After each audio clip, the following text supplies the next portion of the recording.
حتیٰ کہ مسلمانوں کے جو بڑی ہستی ہے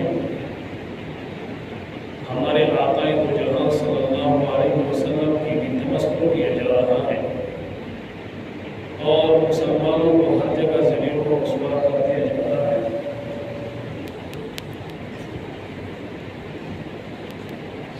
تو اس کی بڑی وجہ یہ ہے کہ جو دین جو طریقے ہمارے آقائے دو جہاں صلی اللہ علیہ وسلم ہمیں بتلا چکے تھے، ہمیں سکھلا چکے تھے، ہم نے ان میں تفرق بازی شروع کر دی، ہم فرقوں میں بٹ گئے، الگ الگ فرقہ بن گیا۔ حیرت کی بات یہ ہے کہ یہ وہی امت ہے کہ جس امت کو آپ صلی اللہ علیہ وسلم نے ایک گروہ بنایا تھا، ایک امت بنائی تھی، ایک جماعت بنائی تھی، اور وہ جماعت تھی اصحاب کرام رضوان اللہ علیہم اجمعین کی۔ یہ مسلمانوں کا سلسلہ وہاں سے شروع ہوا ہے، اور ایسی بھائی چارگی آپ صلی اللہ علیہ وسلم نے ایسے محنت کی، ایسے محبت ان کے دلوں میں ڈالا کہ وہ آپس میں شیر و شکر بن گئے۔ دور دراز کے علاقوں سے آئے ہوئے، کوئی کس ملک کا ہے، کوئی کس ملک کا ہے، بلال حبشے کا ہے، سلمان فارس کا ہے، لیکن انہوں نے اپنا رنگ و نسل، ملک، ان سب چیزوں کو چھوڑ دیا اور آقائے دو جہاں صلی اللہ علیہ وسلم کے حکم پر لبیک کہتے ہوئے وہ آپس میں بائی بن گئے، اور ایسے بائی بنے، ایسے اخوت پیدا ہو گئی ان کے اندر کہ قرآن نے ان کا تذکرہ کیا، انما المؤمنون اخوة فاصلحوا بین اخویکم۔ ایسے اخوت والے بنے، ایسے بائی بنے کہ جنگ یرموک کی لڑائی میں، یرموک کا جنگ شروع ہے، لڑائی چل رہی ہے، ایک صحابی ہے، ان کا چچزاد بھائی وہ بھی اس جنگ میں شریک ہے، وہ صحابی رضی اللہ تعالی عنہ، وہ اس بھائی کی طرف جا رہا ہے کہ ان کو دیکھے کہ کس حال میں ہے، اور ساتھ میں پانی کا مشکیزہ بھی لے کے جا رہا ہے کہ کہیں ان کو پانی کا ضرورت ہو، اگر پانی کی ضرورت ہو تو میں اس کو پانی پلا دوں۔ وہ مشکیزہ اس کے ہاتھ میں ہے۔ وہ چلتے چلتے یرموک کے میدان میں پہنچے، وہاں دیکھا کہ ان کا جو چچزاد بھائی ہے وہ زمین پر پڑے ہوئے ہیں اور موت کے دروازے پر پہنچ چکے ہیں، آخری سانسیں چل رہی ہیں۔ وہ گئے اپنے بھائی کے اوپر لپ کے اور ان سے پوچھا کہ پانی دے دوں؟ انہوں نے اشارہ کیا کہ ہاں بھائی پانی دے دے۔ جب انہوں نے پانی اس کے منہ کے ساتھ لگائی تو ساتھ میں پڑے ہوئے ایک دوسرے صحابی کی آہ کی آواز نکل گئی۔ انہوں نے اپنا پانی کا مشکیزہ اپنے منہ سے ہٹا کے بھائی کو اشارہ کیا کہ اس کو دے دو۔ جب وہ ان کے پاس پہنچے تو انہوں نے پانی کا مشکیزہ اپنے منہ سے لگایا، اتنے میں تیسری بھائی پڑا ہوا ہے، صحابی پڑا ہوا ہے، ان کے منہ سے آواز نکل گئی، انہوں نے وہ مشکیزہ اس کی طرف اشارہ کیا کہ اس کو دے دو۔ جب وہ صحابی ان کے پاس پہنچے ان کو پانی دینے کے لیے، جب پہنچے وہاں پہ تو ان کا روح پرواز کر گیا تھا، وہ شہید ہو چکا تھا۔ واپس پلٹے تو دوسرے بھائی کے پاس، وہاں پر جب پلٹے تو اس کا بھی روح پرواز کر گیا تھا، وہ بھی شہید ہو چکا تھا۔ جب اپنے بھائی کے پاس آئے ان کو دیکھا تو وہ بھی شہید ہو چکا تھا۔ تو میرے بھائیوں اور دوستوں، آپ صلی اللہ علیہ وسلم کی محبت کا نتیجہ، آپ صلی اللہ علیہ وسلم کی محنت کا نتیجہ کہ تینوں میں سے کسی ایک نے بھی پانی کا گھونٹ نہیں پیا۔ وہ موت کے آخری حصے میں زندگی کے آخری حصے میں ان کو اپنی دوسری بائی کا غم اور فکر لاحق ہوتا تھا۔ وہ کہتے تھے کہ میں مشکل میں صحیح، میں پریشانی میں صحیح، میں تکلیفوں میں صحیح، لیکن میرے بھائی کو کوئی تکلیف نہ پہنچے، میرے بھائی کو کوئی پریشانی، کوئی مشکل نہ پہنچے۔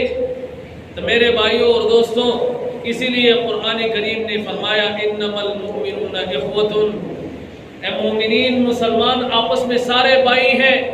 رنگ و نسل کو چھوڑ دو، قومیت اور لسانیت کو، زبانیت کو چھوڑ دو، یہ سارے بھائی ہیں۔ جب اسلام قبول کر لیا، کلمہ پڑھ لی، تو یہ سارے آپس میں بھائی بن گئے۔ اب یہ انما المؤمنون اخوۃ کے مصداق بن گئے ہیں۔ اب یہ کسی کے رنگ و نسل کو نہیں دیکھیں گے، اب کسی کی قومیت اور زبان کو نہیں دیکھیں گے کہ یہ کس قوم سے تعلق رکھتا ہے، اس کی زبان کون سی ہے۔ یہ دیکھیں گے کہ یہ مسلمان ہے، اس نے کلمہ پڑھا، اور کلمہ کس کا پڑھا؟ اس آقا دو جہاں صلی اللہ علیہ وسلم کا کلمہ پڑھا، جس کے محبت اور محنت کا نتیجہ کہ آج یہ اسلام اور ایمان ہمیں ماں کے گود میں مل گیا۔ ایسے دورے بھی گزری ہیں کہ لوگ مسلمان ہونے کے لیے ترستے تھے، ان کو چھوڑا نہیں جاتا تھا۔ حضرت بلال حبشی رضی اللہ تعالی عنہ، وہ ایک غلام ہے، کافر کا غلام ہے، وہ مسلمان ہو گیا، لیکن اس آقا کو پتہ نہیں کہ میرا غلام مسلمان ہے۔ جب پتہ چل گیا تو کتنی مشکلات، کتنی تکلیفیں بلال حبشی کو دیے اس آقا نے، وہ بیان کرتے ہوئے بندے کا دل رونے لگ جاتا ہے کہ حضرت بلال حبشی کے اوپر کتنی تکلیفیں انہوں نے برداشت کی اس دین کے خاطر۔ ان کو ظہر کے ٹائم پہ جب سورج بالکل سروں کے اوپر آ جائے، اور پھر عرب کی تپتی صحراؤں میں کہ وہاں سایہ دور دور تک سائے کا نظر ہی نہیں ہوتا، اور ریت ہی ریت ہے، اور جب سورج گرم ہو جائے، ظہر کے 1 بجے کے ٹائم پہ، 12 بجے کے ٹائم میں جب سورج بالکل سروں کے اوپر آ جائے، تو وہاں پہ پھر کسی چیز کو ہاتھ لگنا مشکل ہے۔ لوہا بار پڑا ہے، سورج کھلے میدان میں پڑا ہے، سورج اس کے اوپر لگتے لگتے 12 بج جائے، سورج بالکل لوہے کے اوپر آ جائے، اب اس لوہے کو کوئی ہاتھ نہیں لگا سکتا، اتنا گرم ہو جاتا ہے۔ اتنی گرمی میں حضرت بلال حبشی رضی اللہ تعالی عنہ کو دوپہر کے ٹائم پہ کھلی صحرا میں تپتی ہوئے ریت کے اوپر الٹا لٹا دیا جاتا تھا، اور اس پہ بس نہیں، آگ کے انگارے رکھ کر اس کے اوپر الٹا لٹا دیا جاتا تھا، اور پیٹھ کے اوپر بڑے بڑے پتھر رکھ کے کہ یہ ہلے نہیں۔ اگر میرے نیچے کوئی آگ رکھے، اوپر پتھر نہ ہو، وزن نہ ہو، تو میں ہل سکتا ہوں ادھر ادھر۔ اس کے اوپر بڑے بڑے وزنی پتھر رکھ دیے جاتے تھے کہ یہ اپنی جگہ سے ہلے نہیں۔ اتنی تکلیفوں کے باوجود اس آقا کے ذہن میں ہوتا تھا کہ اب ان کو تو میں نے بڑی حد درجے کی سزا دے دی، اب تو یہ کلمے سے پھر جائے گا، اب تو یہ اسلام سے پھر جائے گا۔ لیکن آتے ہیں بلال کے پاس کہ بلال واپس آ جاؤ، مڑ جاؤ، اسلام کو چھوڑ دو۔ اس حالت میں ایمان اتنی کامل تھی، اور آپ صلی اللہ علیہ وسلم کے ساتھ محبت، ایسا محبت تھا۔ آج ہمارا بھی محبت ہے، ہماری بھی عقیدت ہے، ہم کہتے ہیں کہ ہم اپنے آقا دو جہاں صلی اللہ علیہ وسلم سے محبت کرتے ہیں، لیکن اگر خدا نہ خواستہ ہمارے اوپر اتنی تکلیف آ جائے تو ہم اس کو برداشت نہیں کر سکتے، ہم کلمہ چھوڑ سکتے ہیں، اتنی تکلیف برداشت نہیں کر سکتے۔ وہ صبر و استقامت کا پہاڑ بلال، جن کو اتنی تکلیفیں دے کر بھی آقا پوچھتا ہے کہ بلال کیا خیال ہے، واپس آتے ہوں کہ نہیں؟ بلال اس حالت میں اس کی زبان سے نکل رہا ہے کہ احد احد، اللہ ایک ہے، میں اللہ کے ساتھ کسی کو شریک نہیں ٹھہرا سکتا، اور میرا آقا دو جہاں صلی اللہ علیہ وسلم اللہ